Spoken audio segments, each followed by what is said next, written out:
In this episode of the Construction Lending Podcast, we are joined by Nicole Wolfgram, Vice President of Construction at Waterstone Mortgage. We explore their one-time close construction loan program, including its impact on the housing market and its importance to loan officers and the community. We learn how Waterstone Mortgage has successfully navigated the complexities of construction lending to cement its position as a leader in innovative lending solutions. With today's critical housing demands, these insights into program development, risk mitigation, and customer service are more vital than ever. We're in a really tough time right now as an industry overall. Rates are up, there's a housing shortage, lenders, many of them struggling. So going forward, what do I see in the future? Construction is a super important part of where this market is right now. Regardless of how well you have your process in place and you're setting all these expectations, unexpected things always come up and happen. It's just how you're navigating those that really defines how the rest of that process is going to go. Every hurdle that you have, how are you navigating through it? What are you doing to get it back on track? A lot of loan officers are out there looking for this product because new home sales are an important part of where the market is right now. So not only are we using it to increase our current demand with our current loan officer base, but it's an important part of our recruiting as well. We're joined by Nicole Wolfgram from Waterstone Mortgage. Very happy to have you on the podcast today. This is super exciting because Waterstone Mortgage has been with Land Gorilla for a long time, known Nicole for a long time, and I must say that you guys have this great one-time close program. You guys are a nationwide lender. You've been doing this for a long time, immensely successful with the product, and I'm just so curious to learn more about Waterstone and what makes you guys successful. But maybe that's a good place to start, Nicole, is you guys got this great one-time close product. How did it come to be? And what really has led you here and what makes you successful with it? Yeah, so we entered the construction lending space probably 8-9 years ago. And demand really was why we decided to expand our product suite to include new construction, the one-time close product. We had loan officers that were coming to us and telling us that, they either had builder referral partners that were looking for the product, or they had customers coming to them and were looking for this type of financing. And it was a way for us to bring in new volume that we weren't currently, at that point in time marketing to. So it was a way to increase our volume and meet the demands that were coming to us from our loan officers and referral partners. That's great. I think a lot of the origin stories is, really kind of comes from within, or people see this opportunity. But, as you flash forward those 8 years towards today, what type of impact has having a one-time close construction of perm loan product had for Waterstone, the loan officers, and the community that you guys serve? Yeah, the same kind of impact that it was having back then, right? Like, we had demand for the product, so demand has continued. We've continued in this space, obviously, for these 8-9 years because there was demand for it. It was something that was successful. It was something that our loan officers were marketing and continuing to bring in volume on. So we were doing it in a way that, the process was going smoothly. We had a saleable loan at completion, which is always, the end goal. It's a plus. So it was bringing in volume. And so an additional way to bring in volume, and we were doing it successfully. We had the saleable loan at completion that we were able then to sell. And we found, like, over the years, by having this product, that not only is it, helping our existing loan officer base, but we also use it as one of our, tools in recruiting as well. Like, in today's market, housing shortage, a lot of loan officers are out there looking for this product because new home sales are an important part of where the market is right now. So we not only are using it to increase our current demand with our current loan officer base, but it's an important part of our recruiting as well. We meet with loan officers that are looking to join us. I actually am a part of that process from a recruiting standpoint and getting to share this part of our product base because we found that loan officers are looking for this product when they're reaching out to us. So Not only are we able to use it during that and have those loan officers then join us because we have this product, but not only are they originating construction loans typically when they join us, but they're also then able to, expand and offer and bring in other loan volume as well. Wow, that's awesome. I've heard of, lenders offering various programs really to attract that type of talent. Have you seen that like just change or evolve since you guys started this program to today? Has it become kind of more important today to have a one-time close product just because the amount of demand for new housing? There's not a lot of existing housing to begin with, but is that more important today than it was a year ago or 8 years ago? What do you see? Absolutely. If you look at the report from the MBA for Q3, I think 1/3 of new home sales were new homes, newly constructed homes, right? So certainly this is an important product in today's market where there is that housing demand shortage. New construction, if you're not in that market, there's certainly a big chunk of the market that you're missing out on that opportunity without having a product like this. Yeah, no, so well said. I mean, it's definitely, you see a lot of information out there about, what the housing industry is going to look like in the next 6 months and 12 months. And inflation seems to be some promising metrics and reports coming out about inflation finally getting under control. And, we may experience that soft landing that everybody was talking about leading up to this. But, I'm not the one with the crystal ball, and I don't think the ones that say they have the crystal ball actually have it. But, I would agree, housing, various loan programs, especially around construction, have to play an important role as we look to the future. It's 90. I wanted to say the statistics were like 99% still of existing mortgages have rates at 3%, around 3%. So right. You're going to have to give up, if we were to give up the home that we're in to go a next step up, that's a huge jump with, especially as rates start to come down and prices will start to go up when we see rates come down. Just naturally, the supply and demand curve will work to that benefit. But where are we going to get that housing? What does that even look like? So, you think about just magnify the issue, right? Like if rates fall, we already have a housing shortage today with where rates are at. So if rates don't go down, I mean, that's just going to magnify the issue, right? Magnify that housing shortage. So certainly construction still.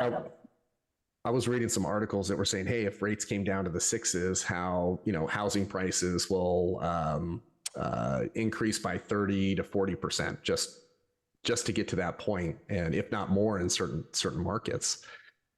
That's a pretty big jump. It's almost kind of chaotic when you think about how volatile that can become, and what do we look to for people that are out looking to buy a home or buying their first home. Construction has to play a big role in that, and I don't see it any other way. Do you? No, I mean, like we just said, we already have a housing shortage today with rates where they're at. So if rates fall, it's only going to magnify that issue in the market. Yeah. No, that's important to note. Now,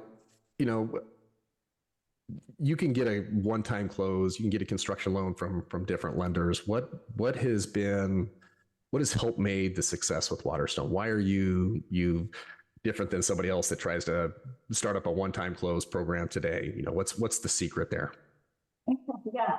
So I think, any lender can have all of these great products, but if you don't have loan officers that know how to sell them or know how they work, you're not going to be successful. So part of what we really focus on here at Waterstone is our training. So we have a great training program that we have for loan officers looking to expand into the construction lending area. We have a live construction training course that we have for our sales team. It goes over a lot. So it goes right from the basics of what is a construction loan, who should I be talking to find these loans, how does the product work, how do I get it set up in the LOS system, and then what happens after closing. So we equip them, we really equip them with the knowledge. So not only can they properly sell the product, but also that they're setting the expectations with their builders, with their borrowers, so that the process goes smoothly from start to finish. It's not just getting the loan in the door, but making sure that the experience is positive for everyone as well, so that and we have a saleable product at the end. Great products and poor service doesn't make for good business, right? So training is super important, and we don't just stop with our sales team. We also have a construction processor training that our processors need to go through before they can process a construction loan.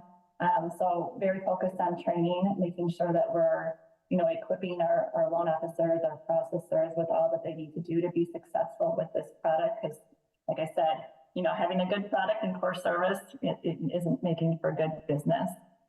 Well, it sounds like the training plays a huge part of your success, and the people that you're training this to, the loan officers and the processors and underwriters.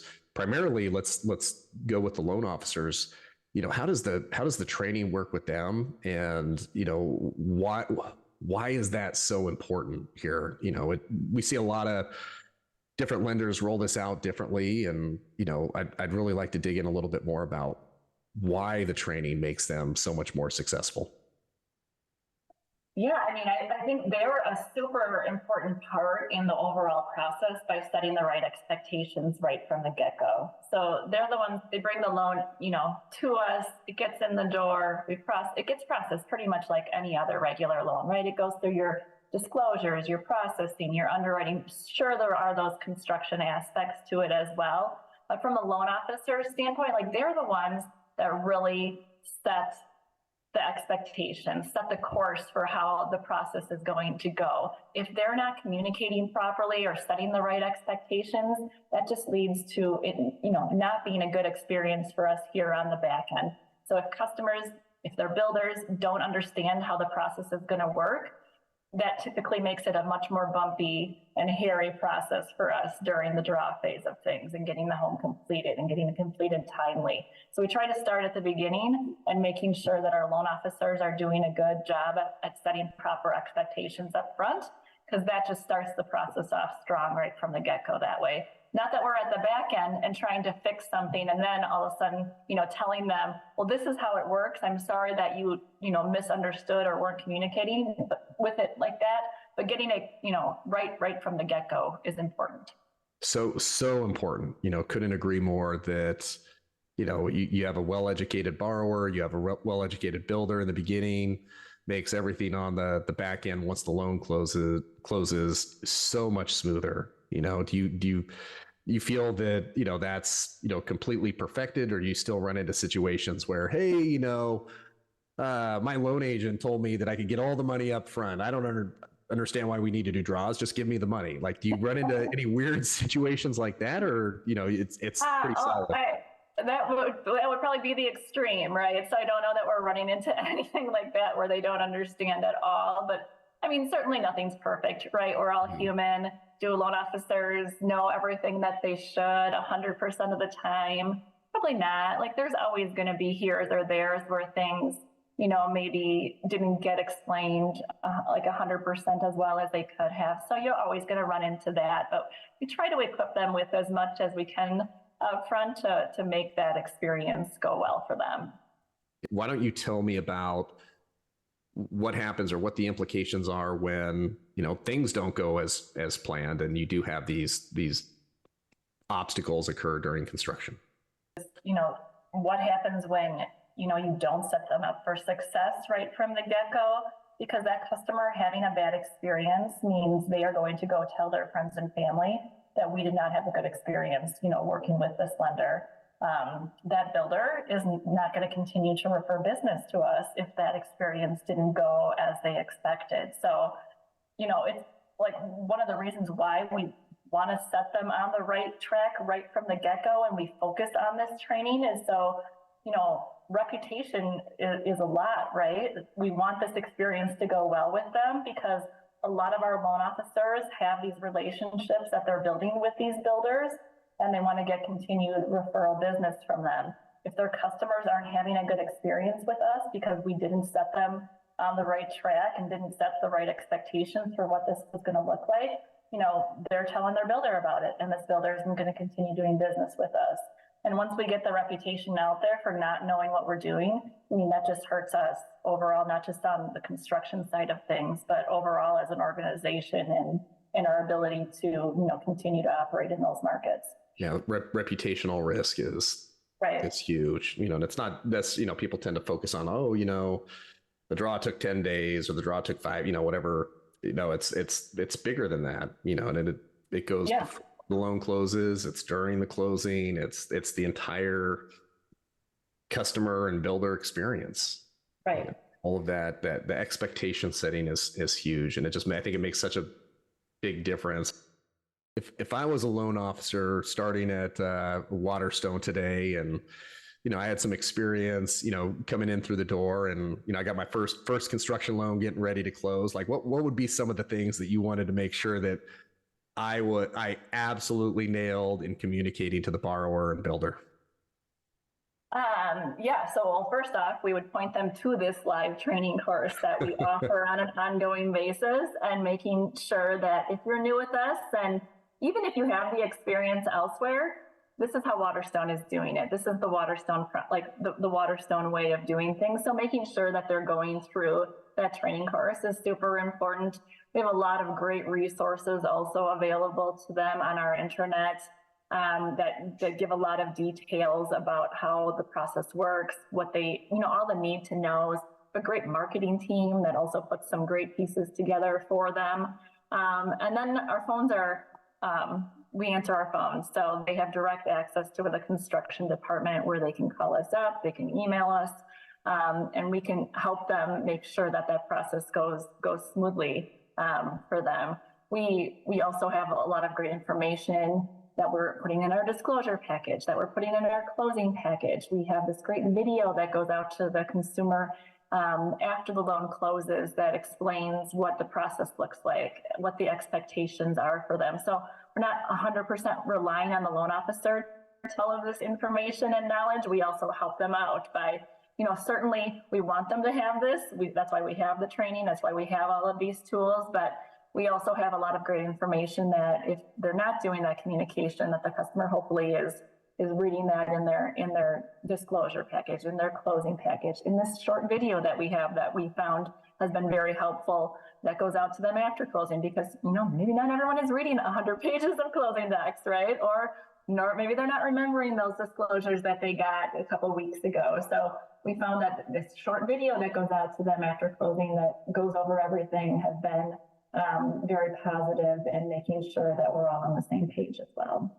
Yeah, it sounds like you really have nailed out, kind of the recipe for success around communication. You've got a great guide, at the beginning of the process that walks them through the whole thing and keeps everybody informed, the loan officer, right? And your team just does a great job communicating what that experience is going to be like. But you're absolutely right. Nobody reads everything. People forget. I love they hear what they want to hear in certain circumstances.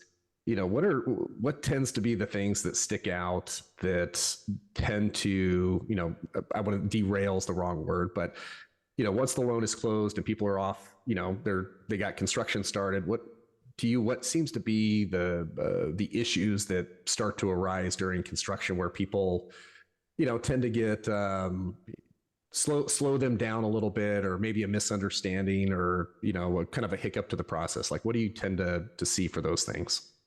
Yeah, so I would say the biggest hiccups in the process are probably things not going as quickly as they should be, right? There's always those unexpected delays that could happen, whether it be weather in an area that experiences, different types of weather events, hurricanes in Florida, winter weather up here in the north, or maybe it's permitting delays.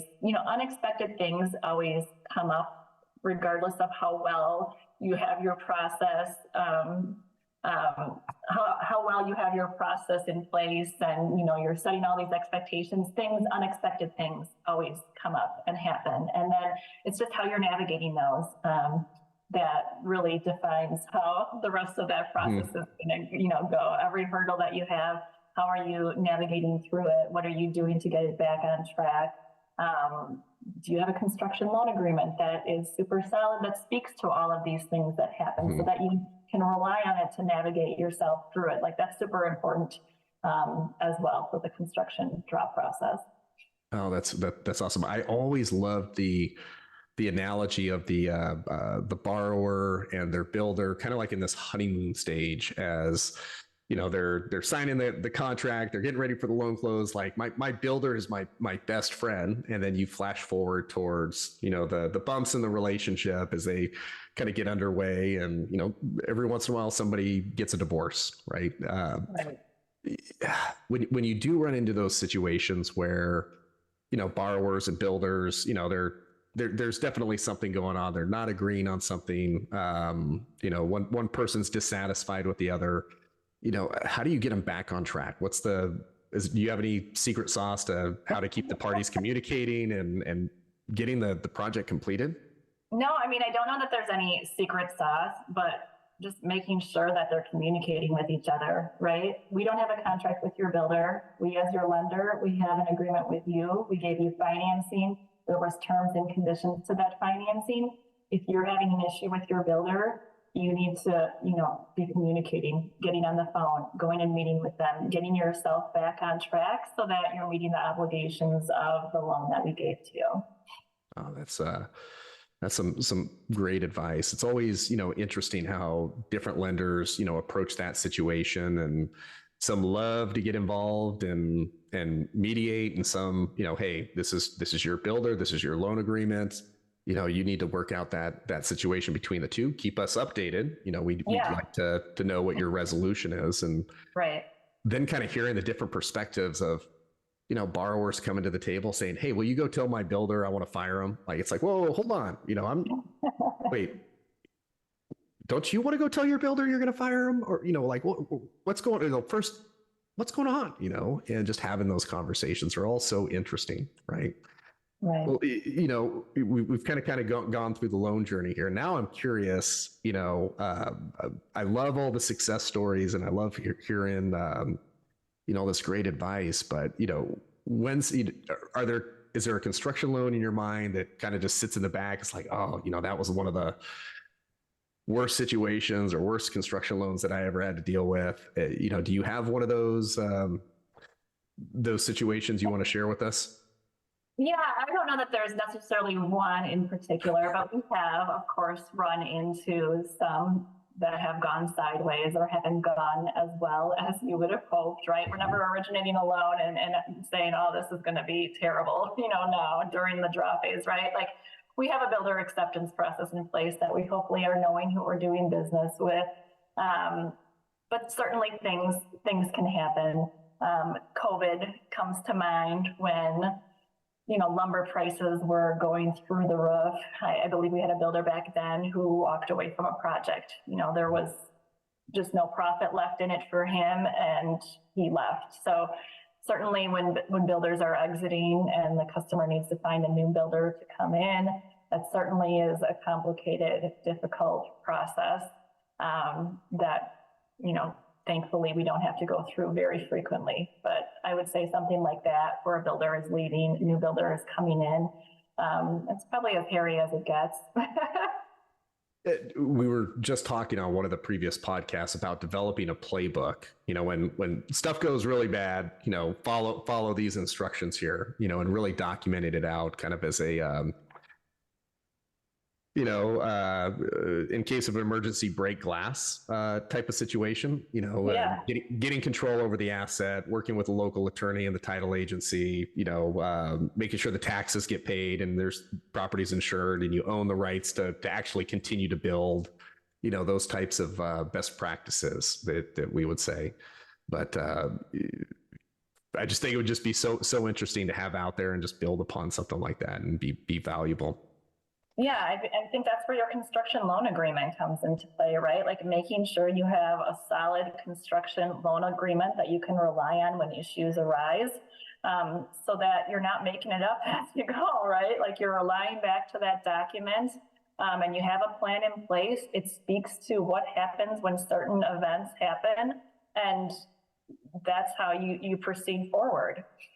So critical, the construction loan agreement, and just getting the borrower to read it and understand it. And, I really like how they've evolved, like the construction loan agreement really today, what we see, it's not written in the traditional legalese that it was 10 years ago. And it can be understood by a borrower that is not a licensed attorney to read. Right.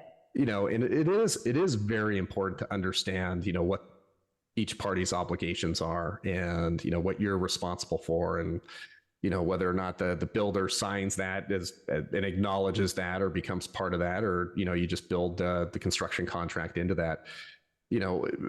What do you see as kind of like the standard practice? How do you get borrowers to really pay attention to what's in the loan agreement? I think they're paying attention to it the most when an issue arises, right? And then we're referring them back to it. Because again, that's part of the construction loan agreement is part of what your 100+ page closing package. They're not reading every single document, right? So getting them to read it probably, is going to be tough. So you're going to have some of them that are knowledgeable. They're signing it. What am I signing? I'm taking a peek at it. But I would say more commonly, when an issue arises and then we have to refer them to it, that's typically when the customer is saying, yes, now I remember, this from when I signed however many months ago, and now I am understanding. But again, like setting the expectations properly up front so that they know how the process works, like that takes care of a lot of this as well, right? Like they know what happens and when, because we have set those proper expectations with them up front prior to even getting to this point. Yeah, no, that's that always seems to be the the challenge. How do you take the information that's in the construction loan agreement and get it communicated to the other party so they try to remember it or retain some of that information or consolidate it to have it make sense, because it is big and there's a lot of documents when you're closing a mortgage. For any construction lenders that are just now getting started, or those that are even contemplating getting into this business, what kind of important performance indicators or metrics or that you would think that they should be aware of? Time to close on a traditional mortgage is kind of like a metric example, but percentage of construction loans that complete, on time and on budget, could be another metric. Are there any metrics to you that stand out as being just critical and important for a construction loan program? Yeah, I mean, well, making sure that they're completing on time is super important, right? So that's very important, making sure that construction is progressing throughout the draw phase, making sure that you're monitoring that loan that's in your pipeline throughout the draw phase. Are draws coming in? Is construction progressing? Even when a draw is not coming in, are you making sure that if it's been a couple months before, since you've heard from that customer, are you checking in on that project to make sure that there's no issues? Are you, catching red flags, early on in the process so that you have time to correct course and get back on track? So I would certainly say metrics about how frequently draws are, how is construction progressing? Is it still going to be hitting completion when you need it to hit completion? Are you, monitoring to make sure everything is staying on course during that construction phase? And staying in contact, making sure that you're not going, like I said, too far without hearing from that customer, that builder, having a draw come in, checking in, making sure you're correcting course as early as possible. That's great. That's great. Now, as we look to the future here, we kind of talked a little bit about, mentioned the crystal ball type of concept earlier. What kind of, as you look out the next 12 months, what kind of challenges or opportunities do you see happening? Is there anything out there that, that keeps you up at night, or, you get really excited about? Yeah, like we're in a really tough time right now as an industry overall, right? Like these are really, rates are up, there's a housing shortage, lenders, many of them struggling. So going forward, what do I see in the future? construction is super important part of where this market is right now. You know, a third of new home sales in Q3 were new construction. I see that this is a product, in my opinion, that continues to be important in that marketplace going forward. You know, even if rates, expected hopefully here to fall, only again is going to magnify the issue that we have today with that housing supply shortage. So I certainly think construction continues to play a vital role in the market going forward. You know, if I was a loan agent out there and, trying to survive, and, I don't think I could do it without a construction program, especially going into the future, the right loan product for the right borrower at the right time. I love hearing that saying is, and especially if 1 out of every 3 homes sold is new construction, that really tells you something there. And I think that is a huge opportunity that lenders should look at, if they're not already in it, or, if they're thinking about getting in it, can you be successful in the future without having this? Can you attract top talent? Can you retain the talent you have, if that's going to make up, such an important part of home sales, as we continue to move forward? Also, right. We're getting to the end here of the podcast, and one of the things that we like to do is the lightning round. And if you don't know, lightning round is a series of just random questions I just make up off the top of my head and throw at you. So, are you ready? Great. All right. First question, we'll throw a softball to you. Would you ever build your own home with a construction loan? I would, and I have. You would, and you have. And how was your experience? It was good. No complaints. It went smoothly. And I would do it again. Here's a great one for you. Approve or accept? Accept, of course. Okay. Favorite loan program and why? It would have to be the single loan close. Okay. Just because of the perks that it has. Well, I'm not going to say anything non-construction, right? Because he knows where I am. But single loan close, I think it offers a lot of benefits to the consumer over the 2-time close, time saving, cost saving. So it certainly would be my favorite product. Oh, that's great. Here's a good one. What advice would you give to yourself? These are harder than the questions we had before.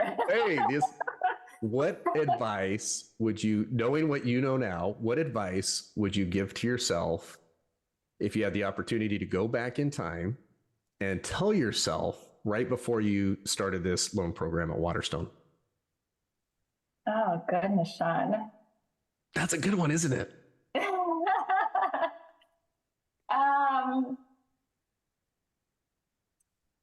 I don't know. Like, I feel pretty good. Like, I don't have any regrets or really changes that I think I would make. I feel like, everything that happened for a reason. And, we learned along the way. And I don't know. Can't think of anything that I would tell myself differently then.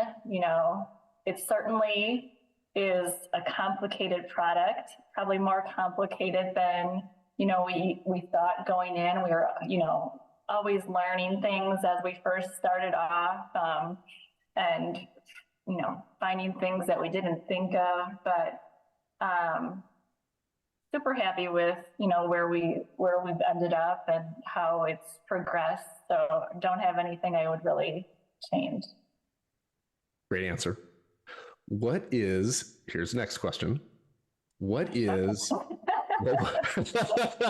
I can't even keep a straight face when I ask one. What is I want to go back to the non-lightning round question.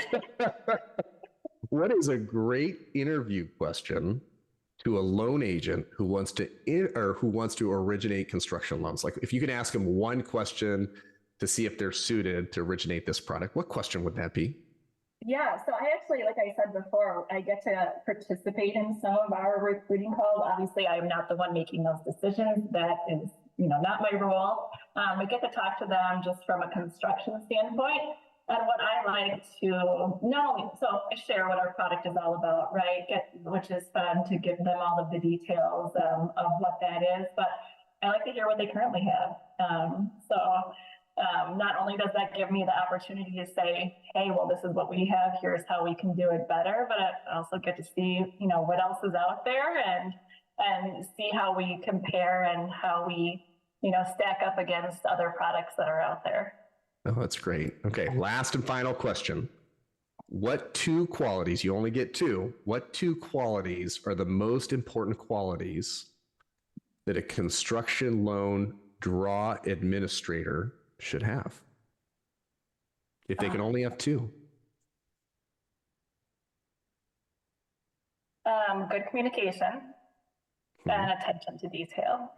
That's great. That's great. Well, Nicole Wolfgram from Waterstone Mortgage, thank you so much for being on this podcast. It was definitely a pleasure. You guys have just done a phenomenal job in this industry, originating that one-time close. And I know it's not the only thing that Waterstone's known for, and but it's definitely in my world a really important one. So thank you for being on the podcast here today, and we look forward to having you on here in the future as well. Yeah, thanks for having me. This podcast is intended for educational and informational purposes only and does not replace independent professional judgment. Land Gorilla Inc. makes no representations, warranties, or promises for and disclaims any express or implied warranties related to content. Before acting on any information, you should consider the appropriateness of the information as it pertains to your unique business needs.